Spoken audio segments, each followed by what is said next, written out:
இன்னைக்கு நம்ம பார்க்க போறது 75 வருஷமா இயங்கிட்டு வர ஒரு பெரிய நிறுவனம் எப்படி திடீர்னு தன்னோட நிதிநிலையை தலைகீழா மாத்தி ஒரு பெரிய புரட்சியை செஞ்சதுன்ற கதை தான்.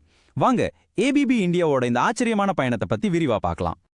ஒரு கம்பெனி தன்னோட மொத்த கடனையும் தீர்த்துட்டு அதுக்கப்புறம் தன்னோட லாபத்தை 3 மடங்குக்கு மேல அதிகமாக்க முடியுமா? முடியும். அதுதான் ஏபிபி இந்தியாவோட கதை. இந்த நம்ப முடியாத மாற்றம் எப்படி நடந்ததுன்னு தெரிஞ்சுக்க ரெடியா? வாங்க பார்க்கலாம். முதல்ல ஒன்னு தெளிவுபடுத்திக்கணும்.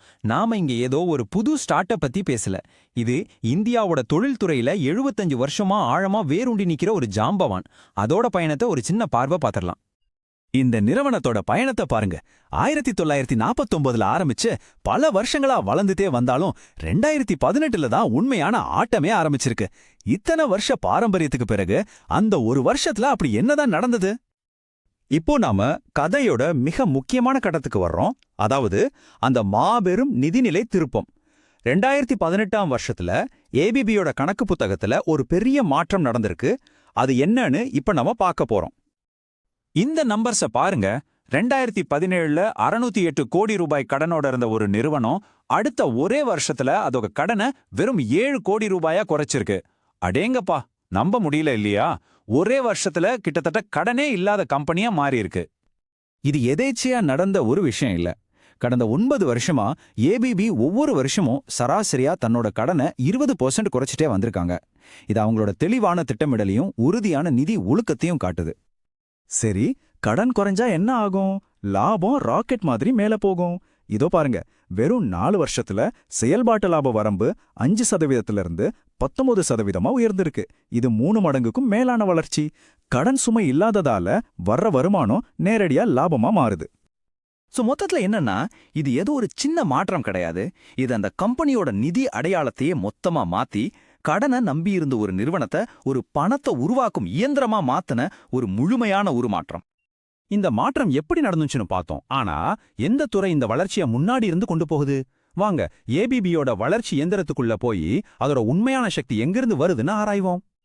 அவங்களோட வருமானத்துல 42% மின்மயமாக்கல், அதாவது எலக்ட்ரிஃபிகேஷன் பிரிவிலிருந்து தான் வருது. இது வெறும் பெரிய பிரிவு மட்டும் அல்ல, 22% அப்படிங்கிற பிரம்மாண்டமான லாப வரம்போட அதிக லாபம் தர்ற பிரிவு இதுதான். இதுதான் கம்பெனியோட உண்மையான பவர் ஹவுஸ்.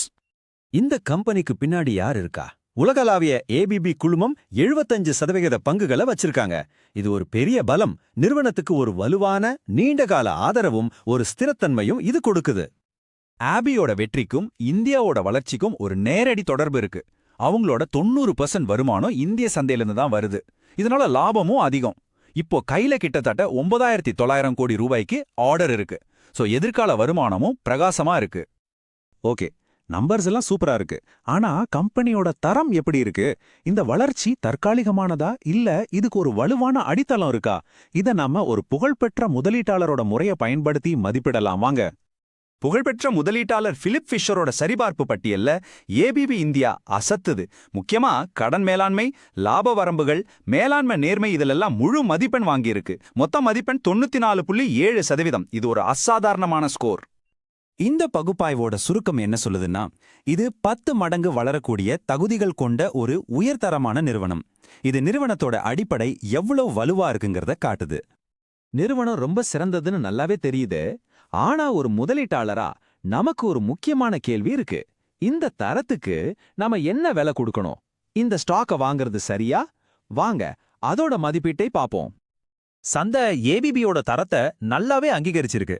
அதனாலதான் அதோட PE விகிதம் அதோட போட்டியாளர்கள் மற்றும் தொழில் சராசரியை விட ரொம்ப அதிகமா இருக்கு. தரம் எப்பவுமே ஒரு பிரீமியம் விலையில தான் கிடைக்கும். தற்போதைய சந்தை விலை சுமார் 5,170 ரூபாய். இதுதான் நாம இப்ப பாக்குற விலை.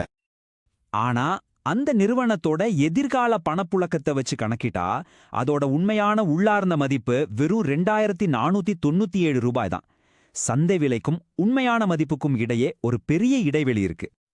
இப்பதான் முதலீட்டாளருக்கு ஒரு பெரிய குழப்பம் வருது. ஒரு பக்கம் உலக தரம் வாய்ந்த ஒரு நிறுவனம், இன்னொரு பக்கம் ரொம்ப அதிகமான விலை. இப்ப என்ன பண்றது? சரி, இதுவரைக்கும் நாம பார்த்த மாற்றம், தரம், விலை, இது எல்லாத்தையும் ஒன்னா சேர்த்து பார்க்கும்போது நம்மளோட இறுதி முதலீட்டு தீர்ப்பு என்னவா இருக்கும்? வாங்க ஒரு முடிவுக்கு வருவோம். இதோ நம்ம இறுதி மதிப்பெண் அட்டை. நிதி, ஆரோக்கியம், லாபம், வளர்ச்சி எல்லாத்துலயும் கம்பெனி 90க்கு மேல ஸ்கோர் பண்ணுது.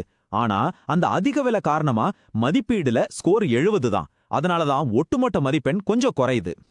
சோ இறுதி தீர்ப்பு என்னன்னா, இது ஒரு உலகத்தரம் வாய்ந்த பிசினஸ், ஆனா விலை ரொம்பவே பிரீமியமா இருக்கு. அதனால இப்போதைக்கு சந்தை சரிவுகள்ல வாங்கலாம் அப்படிங்கறது தான் பரிந்துரையா இருக்கு.